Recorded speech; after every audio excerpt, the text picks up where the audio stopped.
Our Week 4 Monday Night Football matchup features Eli Manning and the New York Football Giants taking on the undefeated Vikings. Tune in at 8:15 p.m. Eastern. Our coverage begins with Monday Night Countdown at 6, also streaming live on Watch ESPN. What do you gentlemen expect from tonight? Look, the Giants should probably lose tonight. They're going to Minnesota. They don't play well there.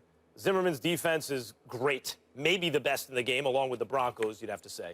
And Eli is turnover prone. He's pick prone. However, Eli also gives them a chance to win, Stephen A., because he's like the anti-Alex Smith. It's not all about check down and playing it conservatively, which might make him a better quarterback in many respects. Eli's not afraid to lose. So what are you saying? He tries to win. So Eli's gunslinger mentality, combined with the fact that Shepard is going to, over this course of the season, is going to loosen Odell up a little bit because they're going to have to pay attention to him too, means the Giants have a shot. They should lose. They got a shot. So basically you pick both. I'm picking the Vikings. All right. Thank you so much, because I don't know. I didn't know what you were doing there. I'm going with the Giants as well, okay? Going with the Giants? I'm sorry, I meant the Vikings. I apologize. Freudian slip. No, it is a Freudian slip. It is a Freudian slip because it's damn sure ain't the Giants tonight. Big Blue, I don't have a lot of faith in what they're going to be able to do offensively or defensively. I think that it'll be a tight game, but I think that Minnesota's too tough for them, defensively, and they're going to neutralize them. And on the defensive side of the ball, I'm just not sure. Even though the Vikings don't have Adrian Peterson being at home with Sam Bradford and Stephon Diggs hooking up, I think it'll be tight, but I think Minnesota will find a way to pull out. I think it's going to be something along the lines of 23-20. No Vereen, no Jennings tonight either, so the Giants' running game is hurting. Eli greater than Sam Bradford. We asked you guys to weigh in on our Twitter poll. Is the Cowboys' success a mirage? We are right down the middle. 49% said legit. 51% said mirage. The Hold country everyone. split. The Cowboys are going to beat San Francisco on the road. Giants will lose to Minnesota, and I'll have to hear it from Cowboys fans. Just wait. Just wait. Yeah, and then this Packers next week, so we shall see. Dez Bryant, Ezekiel Elliott, the rookie, ran for 138 yards and a touchdown, and Dak Prescott, the rookie, threw for 245 yards and 2 scores to help Dallas overcome an early 14-point deficit to beat San Francisco 24-17 on Sunday. The Cowboys are now 3-1 without Tony Romo. Ryan Clark in the house. How are we doing? Good. How are you guys? We are good. I want to start when you're here. I tell you what, Always. I enjoy the thrilling college football talk. You guys got me pumped up, man. Shoot, I started reliving the game. I want you to know, because I got some number of love for you, my brother. I got number of love. Uh-oh, here it comes. Set me up. I want you to know that I'm really, really happy that you find something to be happy about when it comes to college football, considering what's going on. Whoa! LSU. Yeah, I'm just saying. Every time I come on, I know y'all won this weekend. We look good but I'm now. Just saying, you talking roll tide now. We're talking roll tide. They're gonna have to see us. Missouri? Go Tigers. They're gonna have to see us. Really? Yeah, really? Okay. Really? By the way, when we were arguing last week, people don't want football on Thursdays. Stop. We get it. Thursday, now the Friday night games, Saturday, Sunday, tonight. I love it. Love it. I've still always been against Thursday night football. Always. Not as a consumer. I think Listen, working for other people. I think the NFL should be on Sundays and Mondays. Safety-wise. All right. All I know is Thursday, Friday, Saturday, Sunday, Monday. A lot of days. Well, Ryan, very good to have you. Can we talk about the Cowboys, gentlemen? No, it's all good. Yeah. I want to start with you, Stephen A. Is this solid start just a mirage? No. Believe it or not, as much as I'm disgusted that it's the Cowboys, I'm not going to call it a mirage. I mean, listen, the fact of the matter is that let's give credit where credit is due. Dez Bryant hasn't been 100% healthy. Tony Romo has been out. We understand that. We understand that Terrence Williams helped blow a game, all right, but he's made amends for it. But led by a rookie quarterback who was a 4th-round pick and a rookie running back in Ezekiel Elliott, who heard everybody like me telling them pump the brakes, perform. Don't sit there and talk about above average performance when you had a horrible first game and a subpar second game. Over the last 2 weeks, he's accumulated about 278 yards on the ground. He's been very, very impressive. When you take that into account and then you come and you look at Dallas's defense, which hasn't been porous. I mean, they have battled. I got to give respect where it's due. Okay, they've shown up, they've played, they're 3-1 after 4 games, rookie quarterback, rookie running back, Offensive line, by the way, no surprise here. They are leading the league in first downs or on the ground. So they know who they are. One of the things that I religiously pointed out, and this absolutely disgusts me. I mean, I don't have any material this morning. I can't get on them the way that I normally would, because Dallas, the perpetual accident waiting to happen that they are, whatever their strength is, whatever that works for them, they'll get away from it. They're not doing that here. They know that running the football, moving the chains, engaging in ball control is their bread and butter. And that's what they're doing. And I got to give credit where it's due. Will it last? Remains to be seen. Right. But it doesn't mean that the first 4 games are a mirage. I can't say it's a mirage. They're a mirage. First 4 games are a mirage. Look, last year we looked at Dallas Cowboys, at least I did coming into the season. I thought if the defense of certain guys that, had trouble off the field, that they could stay on the field and Dallas's risks paid off in terms of investing draft picks and money in them. They could have a good enough defense where that offense looked to me like it could be amazing. They could go all the way. It didn't happen, of course. But that was because their backup quarterback couldn't tread water. They couldn't tread water with their backup quarterback. Dak Prescott is good. I mean, so they're more than treading water. I get it. But so far they've beaten Washington. They're okay. The Bears are terrible. And the Niners, playing their second-best quarterback, by the way, are terrible. They're a combined 4-8 on the season. In their power rankings, as I said, Washington, ESPN power rankings 20th, San Francisco 30th, Bears 31st. They're playing bad teams. The rest of the way, they have the 6th hardest schedule, according to ESPN. 6th hardest schedule. Things are going to change in a hurry. Look, they have a really good offensive line, and we knew that was going to be the case.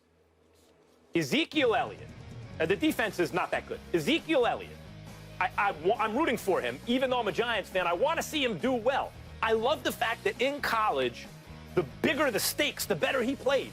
Like a money player, boy, that's nothing like watching not only a good player, but a player with the chips on the line shows up. But what I've seen so far, Ryan, I got to tell you the truth, and I know he's fast on a stopwatch, right? But I haven't seen an explosive runner. I've seen a runner like before Navarro Bowman's injury, even yesterday, really wasn't getting much done against an okay, yes, he's on the road, but San Francisco's no great shakes. As soon as Bowman goes down, now Ezekiel Elliott gets his money. The week before, he ran a lot and ran pretty well and certainly accumulated a lot of yards. But so far, I don't see, I know he's like all world in yards right now, I don't see a stud running back there at the moment. I just don't see it. I want to see it, but I don't see it. You couple that with the fact that Dak Prescott's not going to not throw any interceptions the rest of the year as he's done so far. He's not going to be interception-proof. Right. And the fact that Dez is banged up, and the fact they played an easy schedule, coming up's a hard one. They're a mirage. I think they're going to finish last in the division. Well, see, here's the thing. Both of you guys are technically right in some form or fashion.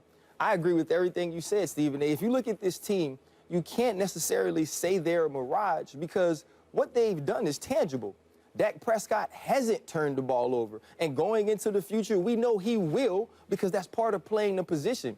Ezekiel Elliott has run well in the last 2 games. But I agree with you, too. I was waiting to see more in the open field, to see somebody that can break the big play, as we saw him do against Alabama, as you saw him do against Oregon when the chips were down. But he's still getting those yards. And it's not a mirage because it's tangible. You know, when you're out in the desert and you need some water and you see out in the you look out, you see a big pool, a pond or something, you think you're going to dive in and get wet.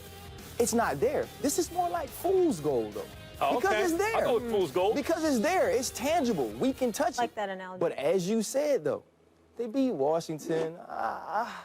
You beat Chicago. Everybody, obviously, other than Detroit, can beat them. And San Francisco, when you have a Chip Kelly-type offense, your defense will fade in the 3rd and the 4th quarters. You also lose Navarro Bowman. But what these guys have done is real. But now it gets real because you have the Bengals coming up. You have the Bengals. Then you have on the road at the Packers. You play the Eagles. So now we get an opportunity to see this true and to see it tested. I believe as the future goes, this team will be very good. I think Dak Prescott is the real deal. I believe Ezekiel Elliott will be a really good running back in this league. We know about the offensive line. Obviously, you need to get Dez Bryant healthy. But what they've done to this point is impressive. So now we have to just pump the brakes and say, let's see what they do when they play against people coming up, though, because the Browns is a win. The Browns is probably a win, and the Eagles is a rivalry game. The next 3 we know, though. The next 3 we're sure about. Let me chime in. because I want to get y'all thoughts about this. This is just a belief that I have. Didn't play in the NFL. You did, so I'll defer to your expertise. Want yours too. Here's what I'm thinking. Last year, the Dallas Cowboys were 4-12. All right? Mm-hmm. Still a top 10 running game. Mm-hmm. Year before, they were 12-4. Went to the playoffs. The catch that wasn't a catch, et cetera, et cetera. They had the number 2 running back in the number 2 running game in the NFL. Where are they right now? Number 2. So what I'm saying to you is that we're looking at competition.